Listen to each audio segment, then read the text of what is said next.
सब कुछ लिखा हुआ है। मेरा ये वीडियो बनाने से लेके आप तक इस वीडियो तक का पहुंचना, आपका किस फैमिली में बॉन्ड होना, आपका कब कौन से इंसान से मिलना, आपके कौन से कॉलेज कौन से इंस्टीट्यूट से आपकी पढ़ाई होना, कौन से स्कूल में जाना, किन किन दोस्तों से मिलना, किस घर में पैदा होना, आपकी लाइफ में कब दुख कब सुख आएगा, सब कुछ लिखा हुआ है। आपकी किस इंसान से शादी होगी ये भी लिखा हुआ है। किसी दोस्तों का रियूनियन होना लिखा था। आप काफी टाइम से बहुत सारी चीज प्लान करे थे बट वो उस टाइम पे हो नहीं पाती है। एंड फिर रैंडमली एक दिन कुछ प्लान बनता है, सोचते हैं, ऑन स्पॉट डिसीजन लेके आप उस प्लान को एग्जीक्यूट कर पाते हैं और तब मुंह से ये शब्द निकलते हैं, ये लिखा था, ये होना था इसलिए हुआ है। लेकिन क्या लिखा था, किसने लिखा? क्या हमारी लाइफ सब कुछ प्री डिटरमाइंड है, सब कुछ रिटन है ऑलरेडी, या फिर हमारा इसके ऊपर कुछ सेल्फ कंट्रोल है या नहीं? अगर क्योंकि सब कुछ अगर ऑलरेडी प्री रिटर्न है तो मतलब हम तो बस किसी के इशारों पे चल रहे हैं। ऊपर वाला क्रिएटर है जो कि हमको चला रहा है, या फिर उन्होंने एक ऐसा एल्गोरिथम बना रखा है या फिर ऐसे कोडिंग डाल रखी है कि हम अपने आप जिंदा रहते रहेंगे, लेकिन स्टिल हमारी बागडोर हमारे हाथ में नहीं है। मेरी लाइफ में हर एक चीज लिखी हुई है, जीवन से लेकर मृत्यु तक सब कुछ लिखा है। इसके बारे में आज हम साइंटिफिक पॉइंट ऑफ व्यू से बात भी करेंगे and philosophical point of view से बात करते हैं। शुरुआत करते हैं डिटर्मिनिज्म से, फिजिक्स का कॉन्सेप्ट। न्यूटन का एक लॉ है, आपने डेफिनेटली सुना होगा, न्यूटन का third law, for every action there is an equal and opposite reaction. आप जो भी कुछ करेंगे उसके कुछ ना कुछ कॉन्सिक्वेंस होंगे ही होंगे। इन द फिजिकल वर्ल्ड, आपने बॉल फेंकी किसी इंसान पे तो उसको जाके चोट लगेगी। अब आप फोर्स इनटू मास एक्सेलरेशन लगा सकते हैं कि बॉल आपने किस स्पीड से किस गति से भेजी तो उस हिसाब से उसको चोट लगी, उसका इम्पैक्ट वैसा होगा। लेकिन हाँ, अगर आप उस बॉल को स्पेस में फेंक रहे हैं, वैक्यूम में फेंक रहे हैं, तो वो बॉल चलती रहेगी। ये है फिजिक्स के 3 लॉज, न्यूटन या फिर न्यूटन के 3 लॉज फिजिक्स के। अगर सब कुछ, जैसे आप कुछ भी चीजें करते हैं उसका कुछ ना कुछ कॉन्सिक्वेंस हो गई होगा। आप एग्जाम में पढ़ाई नहीं करके जा रहे तो आपके फेल होने का चांसेस ज्यादा है। मे भी हो सकता है कि आपने किसी की चीटिंग करके आप पास हो गए, लेकिन अल्टीमेटली आपका एक इंटरव्यू होता है और वाइवा होता है, वाइवा में फेल हो जाएंगे क्योंकि वहां पे आप चीटिंग करने के चांसेस बहुत कम हो जाते हैं। आप पढ़ के जाते हैं, आप हो सकता है एग्जाम में अच्छा परफॉर्म करें, टॉप भी कर लें। टॉप करने के बिहाफ पे भी एक अच्छे बेटा इंस्टीट्यूट, बेटा कॉलेज में जा पाएंगे। बेटा कॉलेज में जाके अगर आपने अभी भी पढ़ाई अच्छे से करी तो आप बेटर जगह प्लेसमेंट ले पाएंगे, बेटर जगह जॉब कर पाएंगे। फिर आपने पढ़ाई अच्छे से करी तो बेटर जगह एमबीए, फिर अच्छी पढ़ाई करी तो आप बेटर जगह जॉब, और फिर बेटर ग्रोथ ग्रोथ ग्रोथ। वहीं पर हम बात करें, किसी ने अगर ढंग से पढ़ाई नहीं की तो उसकी ज्यादा ग्रोथ देखने को नहीं मिलेगी। ये तो हो गया आम तरीका सोचने का, क्या तो अच्छा होगा फिर बुरा होगा, डिपेंडिंग कि हमने हमारे एक्शन कैसे लिए हैं।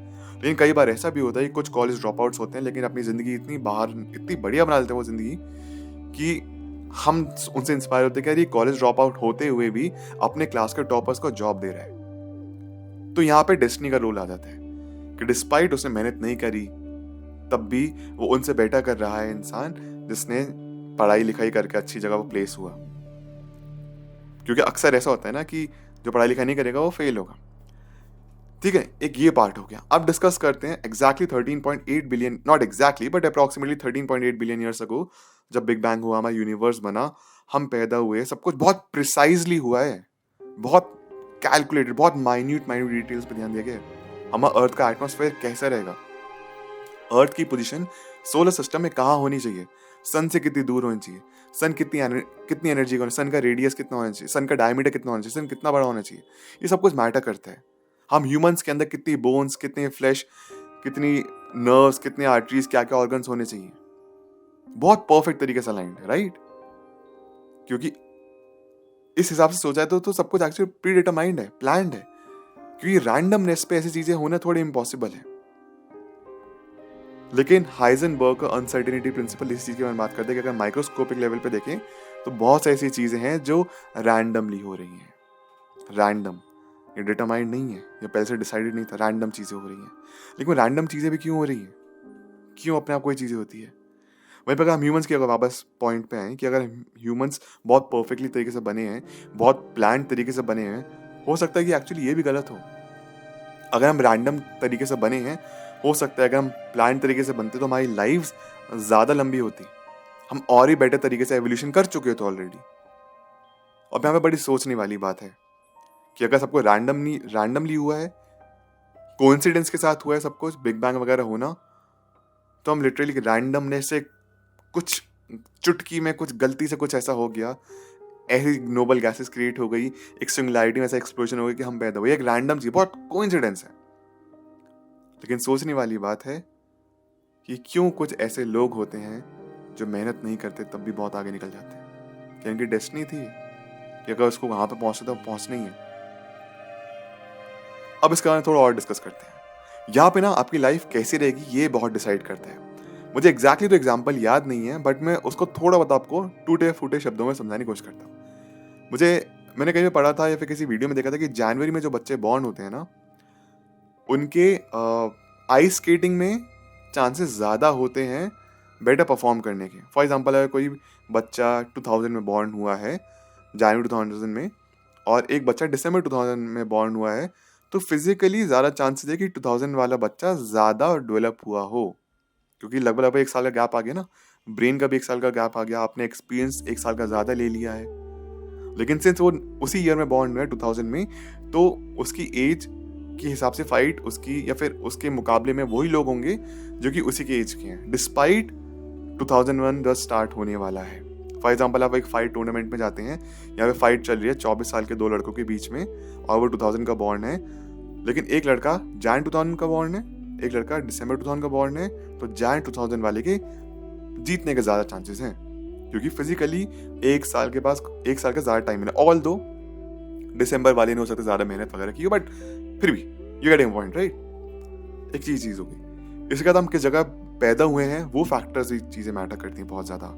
जैसे फॉर एग्जांपल अगर हम एक ऐसी कंट्री में पैदा होते हैं जहाँ पे इकोनॉमिक कंडीशंस बहुत ख़राब है, तो शायद हम गरीबी में एक बहुत लोअर मीडियोकर लाइफ जी पाते। सर्वाइवल एक हमारी जंग होती। उस टाइम पे हमारे लिए पढ़ाई लिखाई मैटर नहीं करेगी, बस ये मैटर करेगा हम कैसे तरीके से आज अपना पेट भर पाएँ और जिंदा रह पाएँ। वहीं पर अगर आप किसी ऐसी कंट्री बॉर्न है जो कि काफ़ी रिच है, तो आपका लाइफस्टाइल अलग होगा, आप काफ़ी बेटर तरीके से आप जी पाएंगे, आप अपने हेल्थ पे ज़्यादा ध्यान दे पाएंगे, आपने वो चीज़ें फॉलो कर पाएंगे जिसका आपका मन था। तो ये हो गए साइंटिफिक रीजंस कि फर्स्ट ऑफ ऑल बहुत सारी चीज़ें रैंडमली होती हैं माइक्रोस्कोपिक लेवल पे, किस जगह पे आप बॉर्न हुए हैं, प्लस आप कौन से ईयर में बॉर्न हुए हैं और किस तरीके पे आप बॉर्न हुए हैं, ये बहुत मैटर करते हैं। आपकी फैमिली कैसी रही है। अब मैं आपको यहाँ पे कहानी सुनानी शुरू करता हूँ जो कि आप थोड़ा बेटर तरीके से समझ पाएंगे। ये कहानी को ना मैं आपको एग्जाम्पल समझाता हूँ, ईजी रहेगा।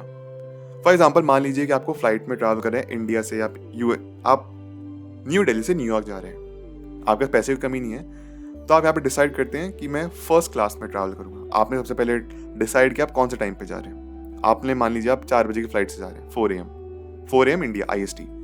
आपने डिसाइड किया कि मुझे फर्स्ट क्लास से ट्रैवल करना है। ओके, अब यहाँ पे आप डिसाइड करेंगे कि मुझे, अब सिंस यहाँ पे फर्स्ट क्लास ट्रैवल कर रहे हैं, तो यहाँ पे मोस्टली जो फर्स्ट क्लास की जो फ्लाइट्स होती हैं उसमें आपको इंडिविजुअल कंपार्टमेंट मिल जाता है, तो उसमें आइल, मिडिल सीट या वैसे कुछ मैटर नहीं करता है। ओके, फर्स्ट क्लास से ट्रैवल करना है, आप यहाँ पे डिसाइड करें मैं मील कैसी चाहिए। अगर आप फर्स्ट क्लास से ट्रैवल करते हो, I am sure you have lots of money, so आप ज़्यादा बैगेज भी अपने साथ कैरी कर पाएंगे, आपको पे एक्स्ट्रा करने की जरूरत नहीं है। फिर अगर आप पैसे हैं भी तो will pay, it's not a big thing for you, just peanuts. तो आप बेटर तरीके से कंडीशन पर आप ट्रैवल कर पाएंगे। वहीं पर अगर वो एक इकोनॉमी वाला है, अगर वो प्लान करके जाएगा तो सबसे सस्ती फ्लाइट देखेगा, इकोनॉमी से ट्रैवल करेगा, इसका टिकट भी सबसे कम हो, मील्स वो शायद डिसाइड भी ना कर पाए, बहुत दूर की बात है, अपना मील हो जाता है खुद से लेके जाए, सूट केस ज़्यादा सामान लेके जाएगा बिकॉज एक्स्ट्रा पैसे पे करना पड़ेगा। तो बेटर कंडीशन में कौन पे पहुंचा, जिसका ज़्यादा पैसे हैं। खराब कंडीशन में कौन पहुंचा, जिसका कम पैसे हैं। अब ये आपको एक डेस्टिनी का पार्ट अब मैं समझाना शुरू करता हूँ। आपने फ्लाइट बुक करने से पहले, considering you are very rich, आप फर्स्ट क्लास, आपने हर एक चीज़ चेक मार्क करी कि मुझे veg meal, non veg meal ये चाहिए, मुझे इस डेट पे ट्रैवल करना है, इस टाइम पे ट्रैवल करना है। अब मैंने कहीं पे सुना था, कहीं पे पढ़ा था, I don't remember exactly, but जब हम at the end we are just a soul and trapped in this body, इस शरीर में हम ट्रैप्ड, एक सोल है हम एट द एंड, ठीक है।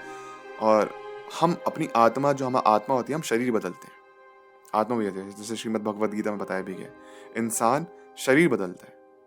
अब यहाँ पे इमेजिन करिए कि आप अभी सोल हैं, आप हमारे क्रिएटर, हमारे ऊपर वाले के साथ बैठे हुए हैं, और वो हमसे पूछ रहे हैं कि आपको अभी अर्थ पे इस मिशन के लिए जाना है या अपनी जिंदगी जी के आनी है। 80-90 ईयर्स की लाइफ है, आप बताइए कि आप क्या क्या चाहेंगे अपनी लाइफ में। आपको एक फॉर्म मिला है, आपने चेकलिस्ट भरनी शुरू करी, मुझे ये चाहिए, ये चाहिए, ये चाहिए, ये चाहिए, ये चाहिए, ये चाहिए, ये चाहिए। लेकिन आप लिमिटेशंस भी हैं, आपको कुछ ऑप्शंस कम भी हैं, ज़्यादा भी हैं। क्यों? क्योंकि डिपेंडिंग ऑन द पास्ट कर्म, अगर आपने पिछले जन्म में अच्छे कर्म किए हैं तो गुड पॉइंट्स कलेक्ट हो गए हैं आपके पास, तो अभी आपके पास हो सकता है रेशियो हो 80 गुड पॉइंट्स 20 बैड पॉइंट्स। तो अगर आप ओवरऑल लाइफ में 80 गुड पॉइंट्स आपको मिले हैं तो ओवरऑल आपकी लाइफ अच्छी रहने वाली है।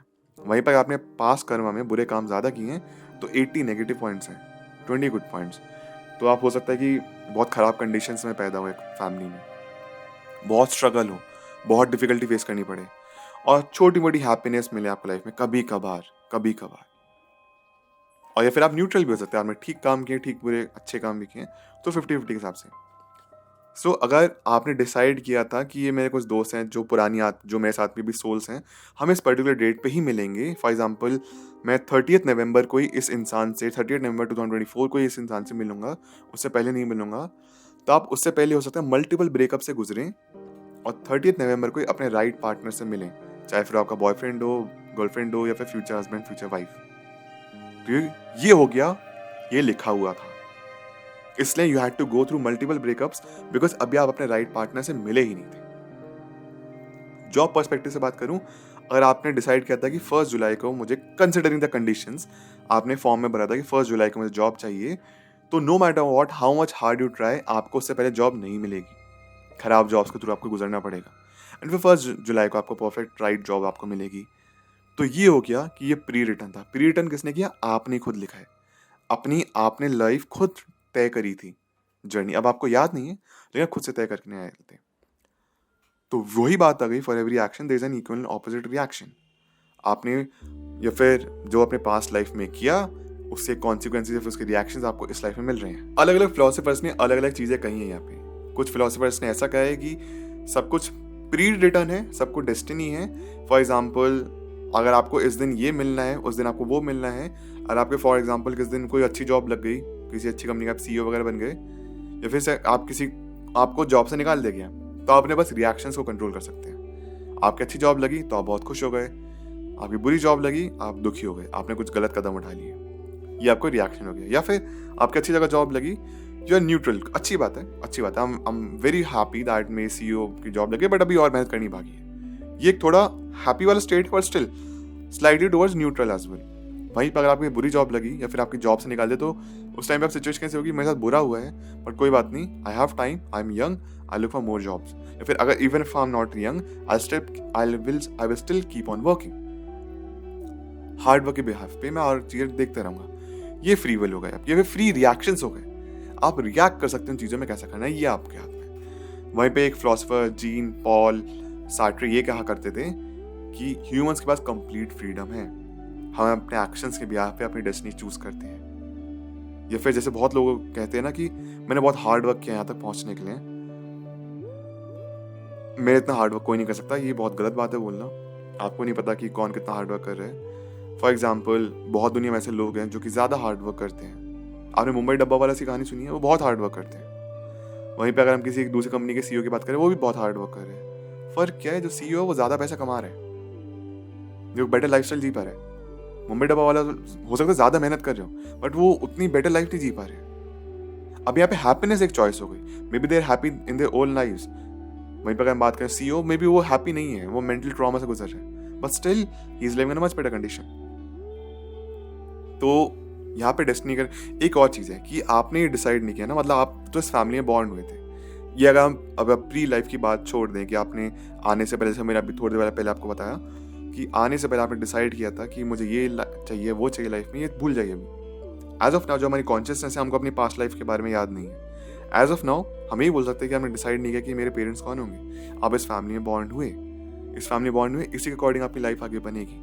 मेहनत करेंगे, ज़्यादा हार्डवर्क करेंगे तो मे बी आप आगे बढ़ें, या फिर ये भी चांसेस हैं कि आप लाइफ टाइम मेहनत कर पाएँ, मेहनत करते रह जाएंगे। आप दूसरों के लिए आइडल जरूर बन जाएंगे, बंदे ने बहुत मेहनत की लेकिन किस्मत ने इसकी साथ नहीं दिया। ये सिचुएशन भी होती है। लेकिन वहीं पर हम बात करें तो हम किसी एक रिच फैमिली में बॉन्ड करें, Bill Gates, Elon Musk, Ambani, Adani, इनके घर में, या फिर पूना वाला, हम इनके फैमिलीज में क्यों नहीं बॉन्ड हैं। यहाँ पे आ जाता है अगेन आपके कर्मास पे, आपने किस तरह कर्मा किए हैं। अगेन यहाँ पे याद रखिए, किसी ने बहुत अच्छे कर्म किए हैं तो उसका मतलब ये नहीं कि वो रिच फैमिली में बॉन्ड होगा। हो सकता है कि वो स्पिरिचुअली ज़्यादा लाइंड हो, या फिर रिलैक्स्ड एक लाइफ जिए, हैप्पीनेस के साथ जिए, टेंशन कम हो।